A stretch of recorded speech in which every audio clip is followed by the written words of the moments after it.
the Bible. And it's good to have you with us tonight and joining those who are here to study the things of the universe. You know what? Interesting, but one of the things that I read recently was that the word university actually came to be because it was supposed to be a place where people learned universal wisdom. And that's why the word university, see? And all of that changed with the dawning of the great scientific aspects of intellectualism. And so then universities no longer became a place necessarily for wisdom other than, intellectualism. Pisces, the fishes. And you have that. You have it right here. Your Pisces, the fishes. And so if you hold it up, you see two fish. And one fish is swimming out to the right, and the other fish is swimming up to the top, and both of them are held by a band. I don't know if you can... Hey, John, could you hold yours up maybe? You don't have to stand up. You could just hold it. I think Elliot could look over your shoulder and see it. That's great. Those are the fishes, and you see the two fishes, and there are three decans, which are the 30 degrees of Pisces. And you'll see the first decan is the band. That's the band that's holding the two fish in bondage. You see that? The second, if you'll open your page, is Andromeda, the chained woman. That's something. And the third is Cephas, the king. And that is the three decans of the constellation Pisces. Now, if you look at that picture, you'll see that the fish's tails are tied together, and they're tied together by another constellation called the band. See? And let me show you something. This here, if you were to use your cosmic clock, and I know this is very, very confusing to a lot of people who get into astrology or astronomical science or whatever you want to call it, because here we're talking about Pisces being the 6th sign, we're talking about Aquarius being the 7th sign, and in actuality, Pisces is the 12th sign astrologically, Aquarius is the 11th sign, but you're looking at something that was tapped by the ancients and to move into a spiritual realm that was set apart from what we understand astrologically. And why then does Aquarius become the 7th, or that which would be the crown chakra, the 7th sign, is because of the fact that the ancients counted from a spot which was a spiritual revolution, and where they started from was that which was actually virgin. They started not from Aries, which is number 1 generally in astrological charts, but they started from the beginning where Jesus started from and where we all start from, Virgo, the Virgin. And actually the concept was Virgo to Leo. Virgin consciousness to Christ consciousness. See? Leo is the lion, is Christ consciousness. Virgo is the virgin consciousness. And there, when you understand that, you can understand the cosmic clock, why it starts at Virgo, and then you'll also be, when you understand that, be able to solve the riddle of the Sphinx. That's the riddle of the Sphinx. And if you look at the Sphinx very closely, you'll see that the face of the Sphinx is a woman. And of course, the body is that of a lion. And what it means is from Virgo to Leo, from virgin consciousness to Christ consciousness. That's the riddle of the Sphinx. That's why it's the face of a woman, the virgin, to that which is the lion, the Christ. And there's no way to get to Leo other than by starting at Virgo. There's no way to get to Christ consciousness unless you start at Virgo or at virgin consciousness. And that's what it is. And that's the riddle of the Sphinx. And that's why you have your cosmic clock, which is more in tune, I guess, what you would say, with biblical precepts or religious or spiritual precepts than the normal astrological chart, and why Aquarius then becomes that 7th sign. There are so many aspects of it of which we understand. For instance, the first 6 signs now are dead. They are gone. That's the 6 water pots that Jesus filled and turned into that which would be 7, or the wine of the Spirit. When Jesus turned the water into wine, he filled the 6 water pots which were empty, and that was at the request of who? Mother. The mother. Mary in this particular instance, but she represents that was Gaia, preparing for the big wedding, which would be now when Uranus returns to take his bride, Gaia, back with him. And that's what that's all about. But the riddle of the Sphinx is very interesting, and if you look at the Sphinx next time and get up close to it, you'll see that the face is a face of a woman. And it represents Virgo, the virgin, and Leo, the lion, from virgin consciousness to Christ consciousness. Okay? And when you talk about Christ consciousness, you're not talking necessarily about Jesus. You're talking about yourself. You're talking about Krishna. You're talking about anyone who goes from the point of virgin consciousness to the point of the higher realm, the higher mind, casting that over to the right side, finding that center into Christ consciousness. So here's the closing of the cycle, basically. The lower consciousness, if you look at Pisces again on your chart, the lower consciousness fights to pull down the higher, but the higher, which is looking to the North Pole Star, continues to pull upward to God. We had a great look. One of the exciting things that we were able to do while we were in Key West, we had a great look at what some folks called Orion, the great constellation. We had a great look at that, you know. Yes, magnificent, magnificent. But look at the fish to the left, okay? That represents your higher aspirations. Okay? The fish to the left, representing your higher aspirations, is raising itself. It's looking up to the North Pole Star. It's reaching itself upward. See? While the other one is, look, swimming around. Swimming around in the fishbowl, which is the lower. You know, that's what we are. Going around in circles. Swimming and swimming and swimming and swimming and going nowhere. And that fish, if you look to the left, that fish that's raising itself up, and you look at the Bible, it says, look up for your redemption draweth nigh. Raise yourself upward. Lift yourself into that higher place. But it's an eternal struggle because those fish are constantly straining. Isn't that interesting how both of them are struggling to get free, yet both of them are tied? Now, do you want to know something? This is really interesting. What are they tied to? Look down in the left corner. You don't have to show this one. I don't even think they'll be able to see it. But if you look down in the left corner of the picture, you'll see that the band is fastened to Cetus, the sea monster of the deep. You see that? The band is attached to Cetus, the sea monster, and he holds tight those which are the fish, that which is wisdom, which is trying to break itself loose. One of the fish is lifting itself upward.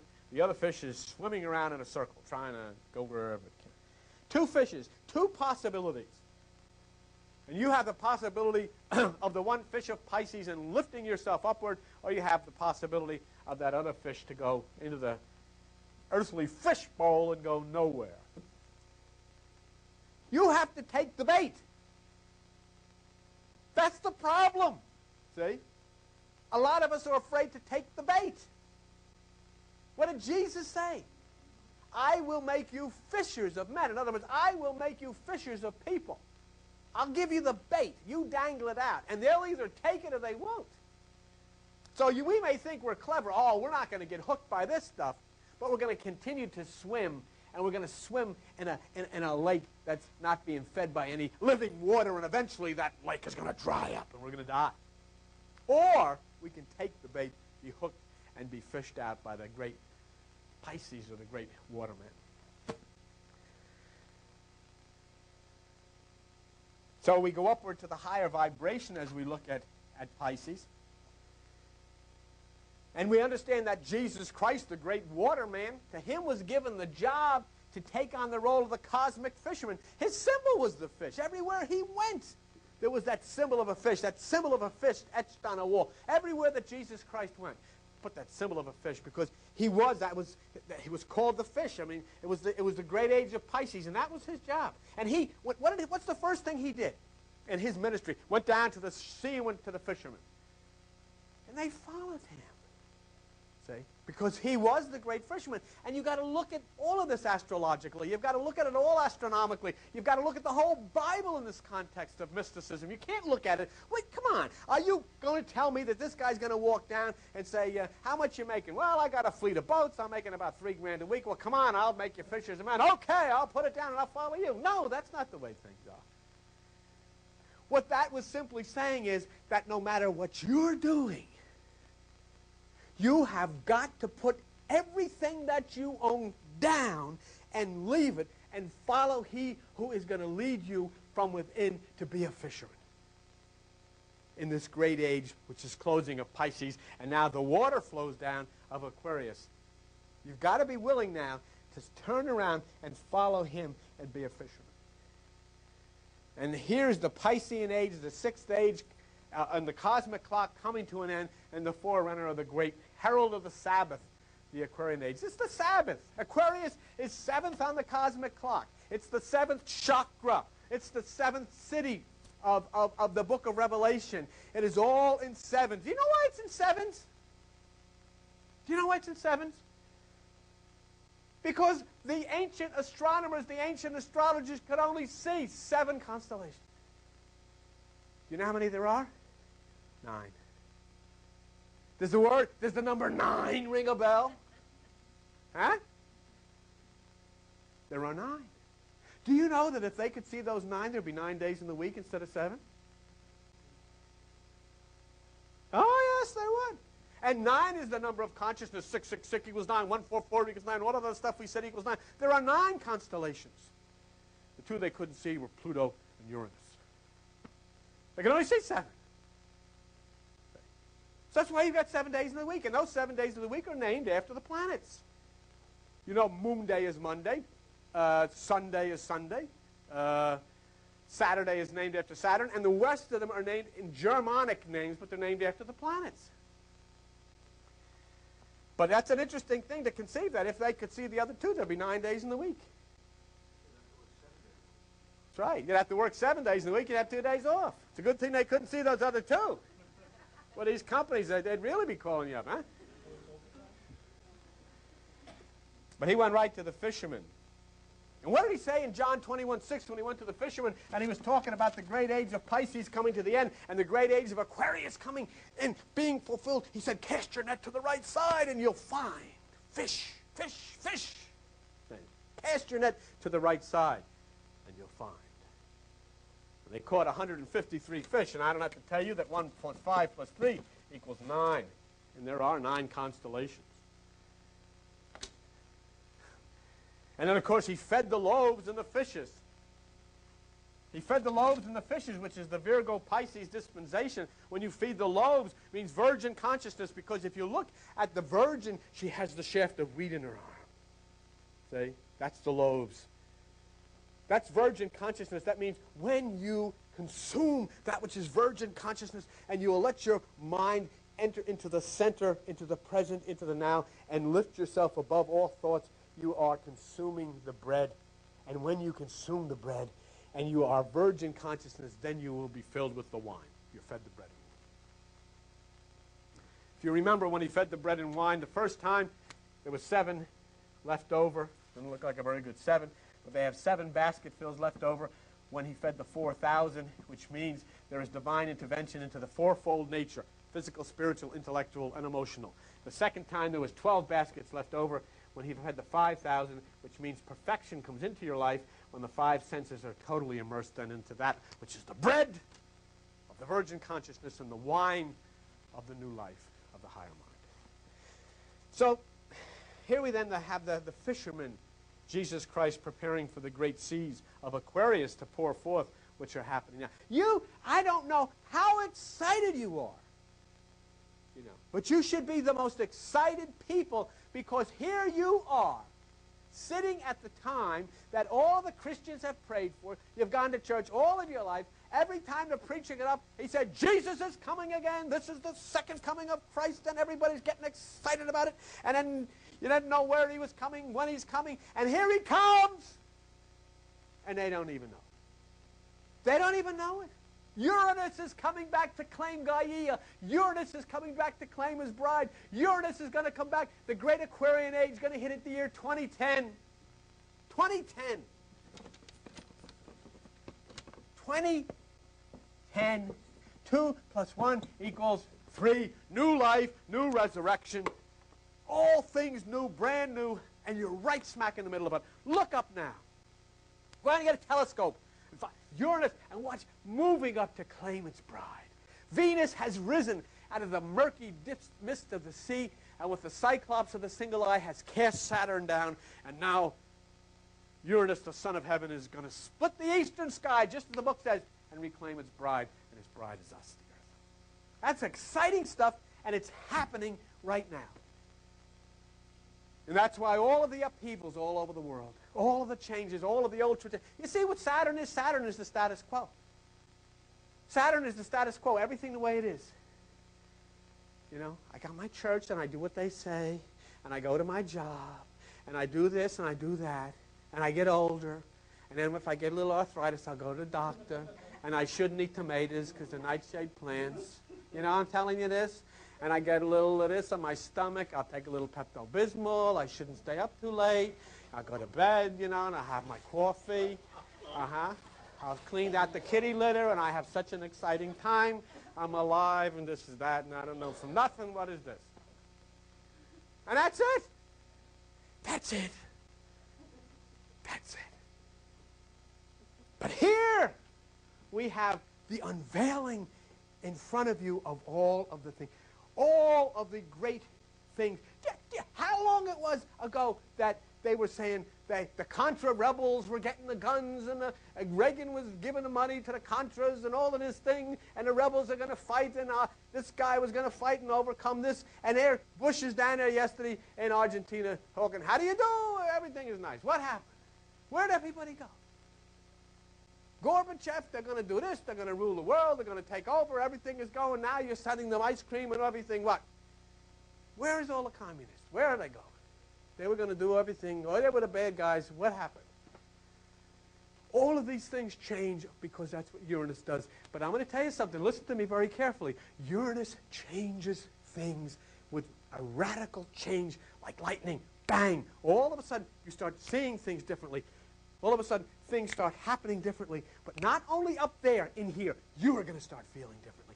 You're going to start seeing things differently. You're going to start understanding things differently. All of a sudden, the things that you used to feel were so important aren't going to be so important anymore. The things that you used to say, I've got to do this, you're going to say, I'm not going to do that. All of these things. What am I thinking of? What's going on? Why am I thinking this way? Look up. Look up. I was telling the folks a little earlier, but about the waters rising up and flooding over the last few weeks because of the alignment of the planets. If you take a good look at yourself, you're 80% seawater. You're all salt water. You're subjected to it. Don't you feel different? Don't you feel different than you used to? Don't you think differently than you used to? Don't you feel something's happening to you? He's coming back. And you can watch him move across. And he's swinging in a great arc to his position. Heaven is coming back to be restored, to overwhelm that which is Saturn, and to be rejoined to claim his bride, Gaia. As it is without, so it is within. And there's nothing you can do about it. I told you about being on that plane the other night. The guy said the landing gear didn't go down. What could I do? The first thing I said, would you stop, please? I want to get off. What could you do? You can't do anything. You're on the plane. You're on Mother Earth, and Mother Earth is flying through the universe at 40,000 miles an hour, and she has a rendezvous with Uranus. You can't get off. But for God's sakes, I would ask the people that have been preaching this stuff all of their lives, will you realize what's going on? It's happening. It's happening. But you've got to look, and you've got to understand the signs. You've got to look and you've got to understand the signs. Come on. You've got to understand the signs. And what does Genesis say? Let me put lights in the firmament. Let me put stars in the sky. And let them be for signs. Huh? Huh? You know, if you have a Bible, if you don't, it's all right. Luke chapter 2, verse 34. I want to show you something. This is him. This is Jesus Christ. The Son of Heaven is Uranus coming back right now to rendezvous in the constellation Aquarius in the year 2010. That's the second coming of Christ. That's the sign. The sign you can see is Uranus. The sign you can see is the man with the pitcher of water. Change to Luke 2. Luke chapter 2. And let's go to verse 34. Here's little baby Jesus in the arms of the preacher Simeon in the temple. And Simeon blessed them and said unto Mary his mother, Behold, this child is set for fall and rising again of many in Israel, and for a sign which shall be spoken against.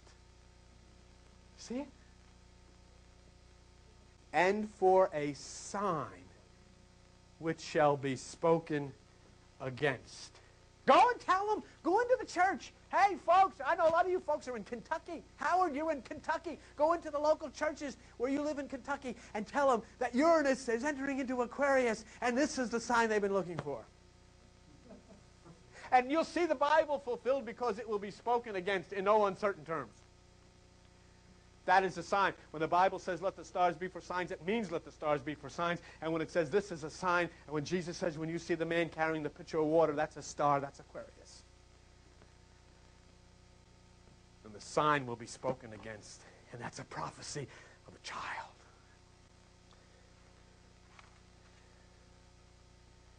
So the fish of Pisces that we see rises above the lower water.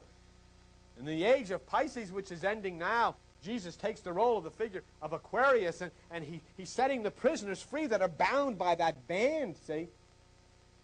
The Piscean age is the sixth age. It's the age of preparation. And now that's coming to an end. You're only 19 years from it. You celebrate the 4th of July. That's putz compared to this. Putz. You know what putz is? I don't either, but it sounds good. Putz, that's what that is. But celebrate this one. The 4th of July happened last year. This hasn't happened for 2,600 years. Don't you think we should have a concert or something? Have a party, a picnic. Ethel, get some bottles, some soda, do something. 2,600 years, and after this happens, you got to wait another 2,600 years. Take a picture at least. Do something. Is this exciting? And you know what? Nobody knows. And if it is the second coming of Jesus Christ, as I know it is, wow. We know it. You know exactly when he's coming. You know the year. You can get out of birth. You can get, hey, here, come on, set the chimes, get everything running. Here he comes. Look up, splitting the eastern sky. Right over your head, just like a comet. And what does he say? The Son of Man will come as lightning from east to the west. It's a light. It's all there. It's all there. It's not something that you have to just think about. It's there.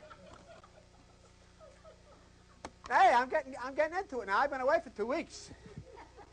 It's going to be good. This is going to be the most exciting times coming up as I'm starting to get revved up. This is going to be the most exciting times coming up here. You see what I'm saying? Because you know what? We can prove this stuff, Ethel. This isn't something we can prove it.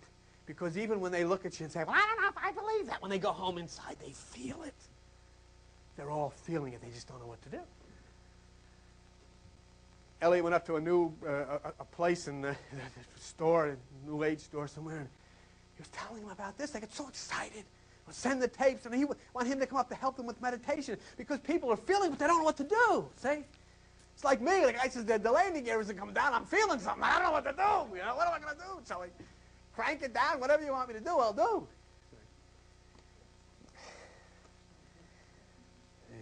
So see, that band, that decon in Pisces is the positive and negative. You hear of it called yin and yang. You ever heard of yin and yang? That's what that influence is.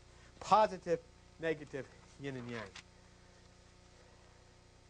If you look at Psalm 107, verse 14, it's on page 520 of your little Bible. Okay? Psalm 107, verse 14. I hope you're watching on television or having a good time. And we have a good time, and boy, it's going to get better and better and better. We are on the verge of just the most exciting time to be alive in the world. 107, verse 14. He brought them out of darkness and the shadow of death and break their bands asunder. You see it? And that's exactly what that's referring to.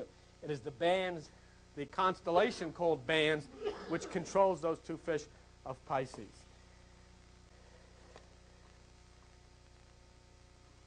And as I showed you that both of those fish are banded to the sea monster, which is Cetus. Now, let's go to decon number 2, and it won't take too long, so don't get too upset. I'm not going to be as long in 2 and 3 as I was at 1. I know I've kept you folks a long time because you had to sit through my Jones adventures, and Paradise. Incidentally, we dined at Key West, and there was no Jimmy Buffett. Jimmy didn't show. I guess he just doesn't hear that we're coming. I don't know what it is. I want you to look at the second decon, which is Andromeda, the chained woman. Okay?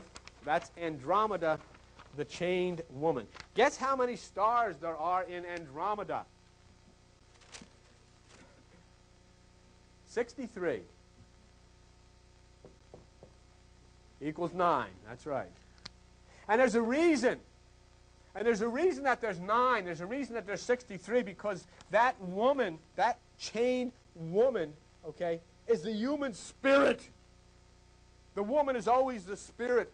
It's the human spirit that's in bondage. It goes right along with the Pisces. It goes right along with the fish that are chained, banded to the sea monster. This woman is chained. Your spirit is chained. Set my spirit free. You people sing, when the people get in church, they say, set my spirit free. Then they should take a look at Andromeda, because that's exactly what that represents. The human spirit, which is chained, the bondage of that which is the lower. Okay? The bright star in the head of that is called Alphiratz, P-H-I-R-A-T-Z. Do you see that in her head? And that star means broken down. Broken down. I had an experience with that recently on this vacation because of some things that came against me. And your spirit just collapses, and you feel you're in such a bondage. I said, you know, we were coming back, and remember we were going through the airport to go over to, you know, at the end of the vacation, we had to go from U.S. Air over to American Airlines and all of this. And as we're going by with our bags, hey, you know, I got to get my breath, and everybody's running. Hurry, the plane. And I'm halfway there with the bags, and the guy announces, all people going on American Airlines flight, please. We are boarding now. Wait. Oh, I'm plugging the thing up, and I'm going out of breath. But you know, as we went by an airline called Paradise Island Airlines. In Bahamas. I said, Joan, no need to go any further. Make a left turn here, and we'll fly off to paradise. I don't know what got me into that. But what I'm saying is your spirit gets to such a point of being broken that you don't want anything. You know? Your mind is constantly telling you, get out, get away, break away from all of it. You don't want any of it. Say, I know what my responsibility is. I know what my duty is. I know what I've started here. And I know what I have to do. But my mind is telling me, go away, break away, run away, get out. Take Joan and Prissy and the dog and just go and get a bungalow by the listen to the water, you know. And you know how long that would last. But I mean, see, that's what your mind, you get broken, your spirit is broken. Look at Isaiah 52. Come on. We're almost done, and you've been really great. You've been very patient, because I've been doing a lot of stuff here, and you've been very patient. But look at Isaiah 52. Isaiah 52 and Isaiah chapter 52. It's on page 614 in your little Bibles. Page 614 in the Old Testament, okay? Isaiah 52. And if you look at verse 2, shake thyself from the dust, arise, and sit down. You know what that means? Come out of that which is your lower mind. And sit down means stop, cease, meditate. O Jerusalem means your consciousness. Loose thyself from the bands of thy neck, O captive daughter of Zion. O captive daughter of Zion. Take a look at the picture. Read that with me, and take a look at the picture. Loose yourself, O captive daughter of Zion. Do you see? When you look at the picture of the constellation and you read the scripture, can you not see? Okay? And I want you just to, if you would turn to page 635 in the little Bibles, and if you would, the rest of you go to Jeremiah chapter 14. Jeremiah chapter 14. And if you would go to verse 14, verse 17. Therefore thou shalt say this word unto them, let mine eyes run down with tears night and day, and let them not cease, for the virgin daughter of my people is broken. Ah! What does the star in her head, Alphiratz, mean? Broken down. What does it say? The virgin daughter of my people is broken with a great breach, with a very grievous blow. See? The star in the left foot of Andromeda, if you can see that, is called Al-Amak, A-M-A-K, which means struck down. Struck down. Human spirit is broken. Struck down, chained with bondage, as is the Piscean fish. And do you see that those people who may be suddenly involved, or you're born in this sign, you see what can be a part of your personality and your makeup. I don't know how many of anybody here that is, but you may feel this terrible feeling of being chained, of being in bondage, of you can't get free, you can't do what you want to do, you can't say what you want to do, you can't go where you want to, something's holding you down. And here comes Uranus. Here comes the Son of Heaven. And the Son of Heaven, Uranus, his job is to do exactly the opposite of the way you feel, is to set you loose, break you free, and set you running away from all of that which has been holding you in bondage. To overturn all of that which has been breaking you down and chaining you to the wall of this world. And let's look quickly at the third deacon, which is Cepheus the king. The Redeemer coming to rule. Now that's not some fat guy with look at with his turban on. This is you. This is the kingdom within you. Cepheus coming to set your spirit free. We've seen the fish. You had your choice. You swim with that fish upward, swimming around at the bottom. Which either one you make the choice. And then we see that spirit of yours broken and chained. And now we see here comes Cepheus, the Redeemer. The Greek name of this one who will set the people and the human spirit free. Watch me here. C-E-P-H-E-U-S. Know what it means?